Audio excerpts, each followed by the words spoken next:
Jack served as a spotter, observer in a lonely tower on a quiet sector of the front. His days spun in a circle: wake up, instant coffee, swapping batteries, 2 mandatory radio check-ins. Yet the quieter the war grew, the sharper the emptiness felt. By the 3rd day he was already talking aloud to his own reflection in the dark armored window. At dawn, just as the sun brushed the horizon, Jack noticed 2 black figures on the edge of the gray zone.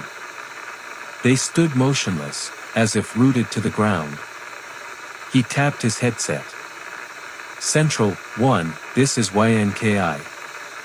I have unidentified silhouettes, bearing 050, range 800. The duty captain answered lazily. YNKI, don't fear the shadows. Trees play tricks at sunrise. But when Jack looked through the scope again, the figures were still there, and one seemed to turn its head toward him. All day he checked sensors, periscope, weaponry. Nothing helped. His eyes kept drifting back to that sector. By dusk the silhouettes vanished, yet a chill rippled over his skin, and the steel walls exhaled a faint mist. That night he barricaded the door with ammo crates and lay awake for hours, listening to the faint crackle of a radio that was switched off. At dawn the figures returned, closer now. Through binoculars their rags looked like charred bandages, their faces blurred, as if printed on bad film. Jack called the nearest post. Granite 3, this is YNKI. All quiet your way. The older sergeant grunted. Nothing stirring. 3 nights without sleep, you'll see anything. Get some rest. By evening the guests had crept to within 100 meters, hiding beneath scorched poplars. Jack found the water in his tank cloudy, with a pearly sheen, yet when he peered closer, the film was gone. At midnight, as the watch's battery snapped a new day, a heavy scrape clawed up the tower's supports. Jack yanked the flare pistol and fired.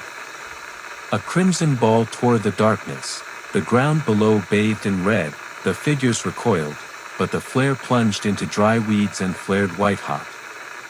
He dashed down with an extinguisher, smothered the flames, caught a sharp ozone tang, and saw no one. Back in the cabin, he found dead silence on every radio channel.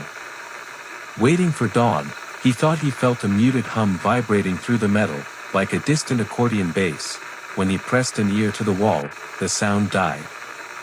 With first light the set came alive. YNKI, why were you off the air? Jack reported everything: shadows, scraping, fire. The commander promised a retrieval team.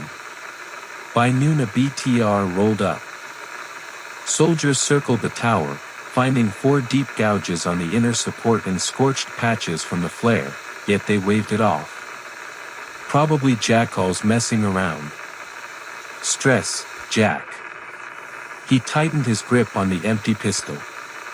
Jackals don't walk on 2 legs or start fires with flares.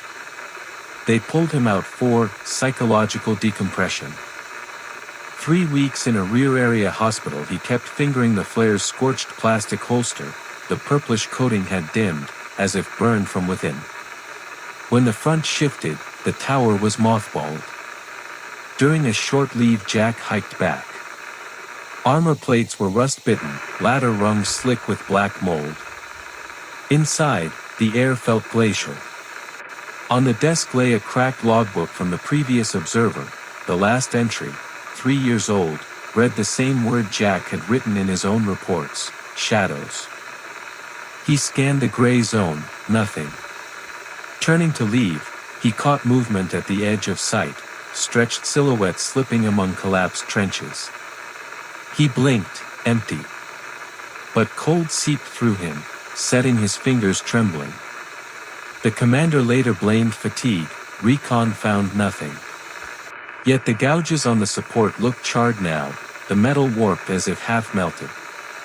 Jack wasn't surprised. He knew what he'd seen. The shadows were still out there, between the lines where neither side dared to walk. Most soldiers preferred to believe the night front was empty. Let them. Jack never pulled a solo watch again. Thumbs up if you believe raptors and wild rivers deserve protection, like, subscribe, and share. Bell turn on notifications so you don't miss the next story in this series. Disclaimer, this is a fictional narrative. No animals were harmed. We support legal, ethical hunting and conservation.